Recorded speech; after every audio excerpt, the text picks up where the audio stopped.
Welcome back, listeners, to Sandman Stories Presents, a folklore podcast where I read you to sleep or until the next story. I'm your host, Dustin. Today we are back in South Africa with the stories recorded by James A. Honey. In the first, Rabbit plays the role of Jackal and messes with the water hole. In the second story, Jackal gets caught in a trap called a whip. It's on the boar's kraal, or the farmer's corral. Jackal tricks Monkey, and Monkey pays the price. The third story is a retelling of a previous story, where Jackal and Lion get into it again.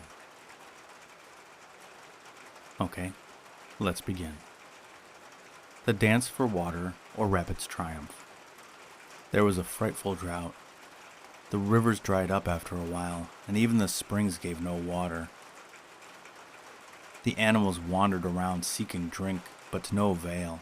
Nowhere was water to be found. A great gathering of animals was held. Lion, tiger, wolf, jackal, elephant, all of them came together. What was to be done? That was the question. One had this plan, and another had that, but no plan seemed of value. Finally, one of them suggested, "Come, let all of us go to the dry riverbed and dance. In that way, we can tread out the water." Good. Everyone was satisfied and ready to begin instantly, except Rabbit, who said, "I will not go and dance. All of you are mad to attempt to get water from the ground by dancing." The other animals danced, and ultimately danced the water to the surface. How glad they were. Everyone drank as much as he could, but Rabbit did not dance with them. So it was decided that Rabbit should have no water. He laughed at them. "I will nevertheless drink some of your water."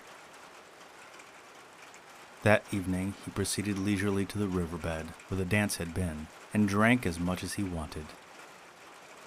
The following morning the animals saw the footprints of Rabbit in the ground, and Rabbit shouted to them, "Aha!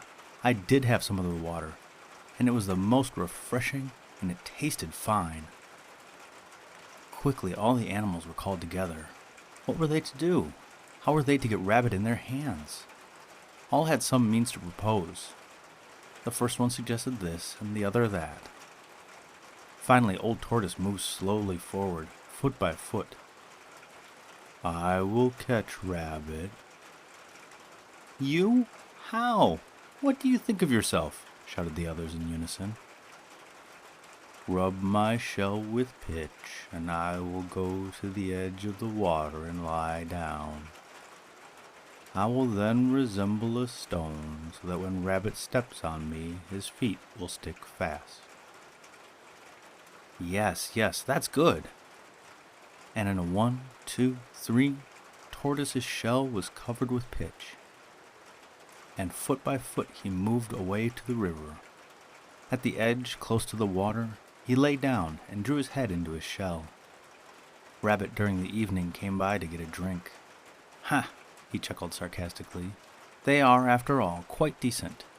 Here they have placed a stone, so I need not unnecessarily wet my feet." Rabbit trod with his left foot on the stone, and there it stuck. Tortoise then put out his head. "Ha, Old Tortoise, and it's you that's holding me. But here I still have another foot. I will give you a good clout."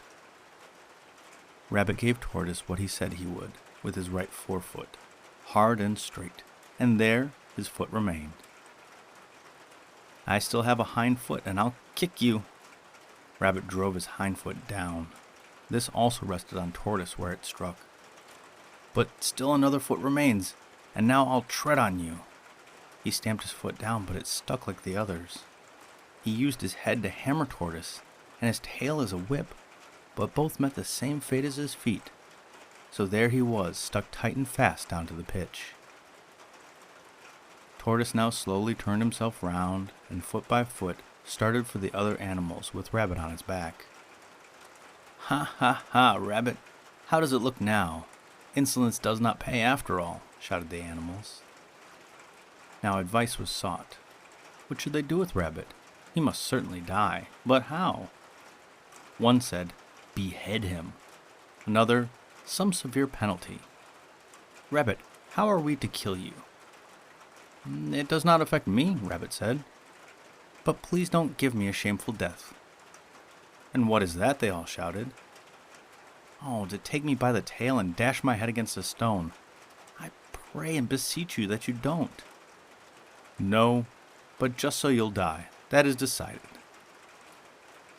It was decided that Rabbit should die by taking him by the tail and dashing his head to pieces against some stone. But who would do it? Lion, because he is the most powerful one. Good, Lion should do it. He stood up and walked to the front, and poor Rabbit was brought to him. Rabbit pleaded and beseeched that he couldn't die in such a miserable death. Lion took Rabbit firmly by the tail and swung him around. The white skin slipped off from Rabbit, and there Lion stood with the white bit of skin and hair in his paw. Rabbit was free. The end.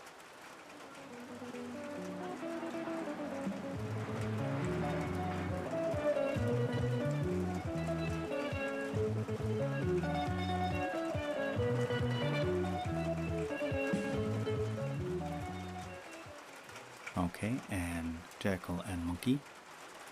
Every evening, Jackal went to the boar's kraal. He crept through the sliding door and stole a fat young lamb. This clever Jackal did several times in succession. Boar set a whip for him at the door. Jackal went again, and zip, there he was caught around the body by the noose. He swung and swayed high in the air and couldn't touch the ground. The day began to dawn, and Jackal became uneasy. On a stone kopje, Monkey sat. When it became light, he could see the whole affair, and descended hastily for the purpose of mocking Jackal. He went and sat on the wall. Ha ha, good morning. So there you are, hanging now, eventually caught. What? Me caught? I'm simply swinging for my pleasure. It is enjoyable. You fibber. You are caught in the whip. If you only realized how nice it was to swing and sway like this, you wouldn't hesitate. Come, try for a little. You feel so healthy and strong for the day, and you never tire afterwards. No, I won't. You are caught. After a while, Jackal convinced Monkey. He sprang from the kraal wall and, freeing Jackal, adjusted the noose around his own body. Jackal quickly let go and began to laugh as Monkey was now swinging high in the air. Ha ha ha ha, he laughed. Now Monkey is in the whip.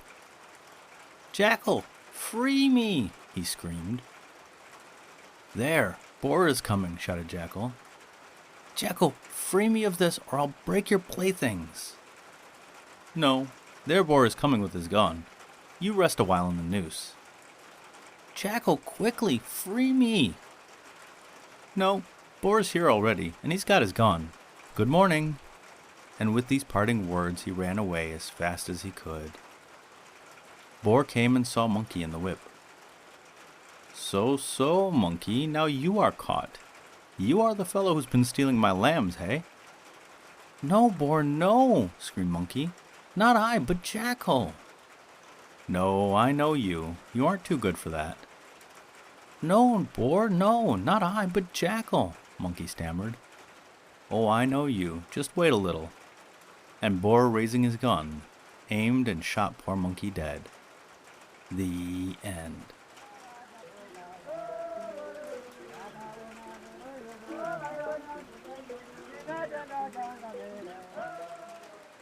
And the third story, The Lion's Share.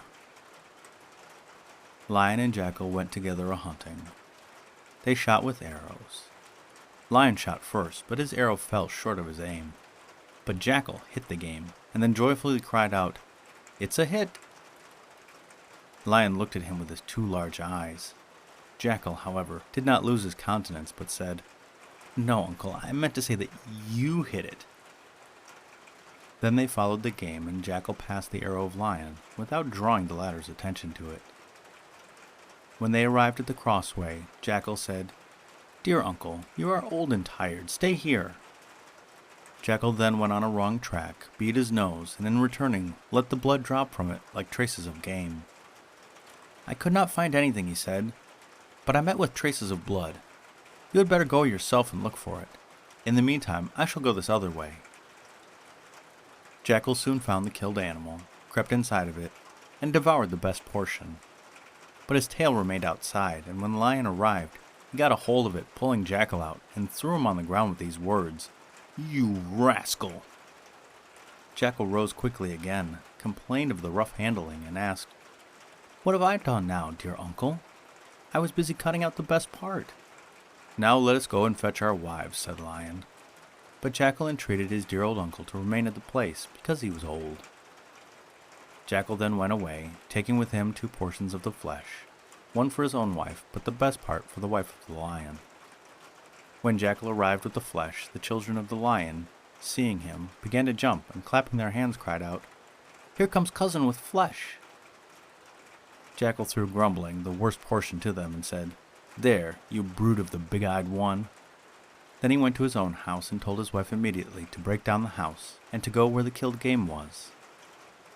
Lioness wished to do the same, but he forbade her, and said that Lion would himself come to fetch her.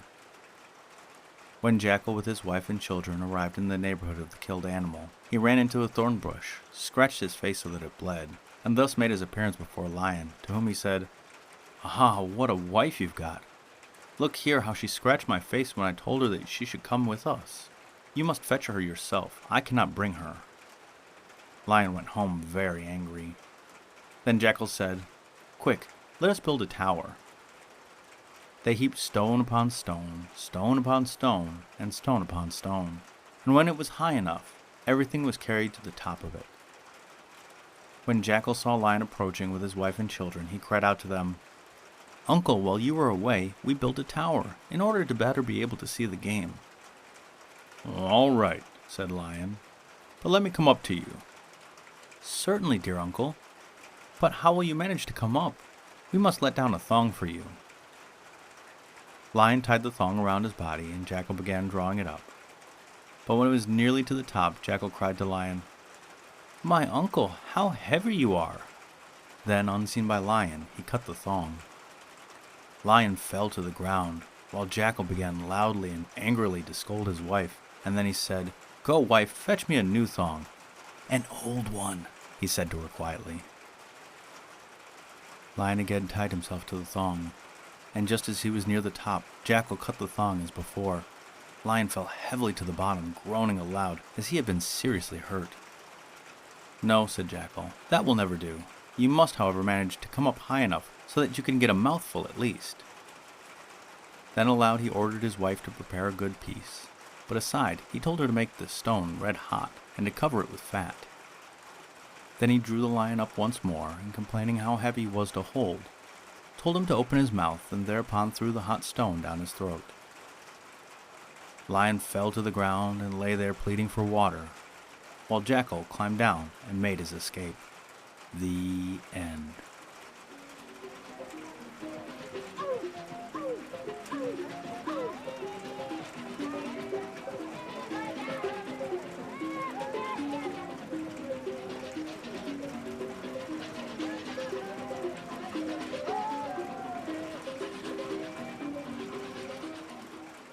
Well, I like hearing how Rabbit was the trickster in the first story. Usually it's Jackal, but this time the Continental Rabbit takes his place. In the second, I felt bad for Monkey, but you can tell when Jackal is using honeyed words that you can't trust a thing he is saying. And in the third story, it was nice to hear how Lion and Jackal were feuding again, and again, brains beats brawn. And the podcast shout-out goes to Weird Rap. Now, folks who only know me through Sandman might not know that I love hip-hop, and especially outsider hip-hop. One of my entries into hip-hop was a track by Kool Keith under the persona of Dr. Octagon, Blue Flowers. Weird Rap is hosted by The Mole, an aficionado of underground hip-hop and outsider music. He talks with rappers that don't make the mainstream channels, but make interesting music that is a bit of an acquired taste. Lots of new music and cool tracks to listen to as well. And if you like weird rap as much as I do, go and give them a listen and a review wherever you get your podcasts. And the listener shout out is to the Oblast Stara Zagora. Oblast means state or province. One cool thing about Stara Zagora is that it was a major city in Byzantine, Thracian, Greek, and Roman empires, and it currently sits in the south area of Bulgaria. So to my many listeners in Stara Zagora, I say, Благодаря ti i leka nosht. Thank you, and good night.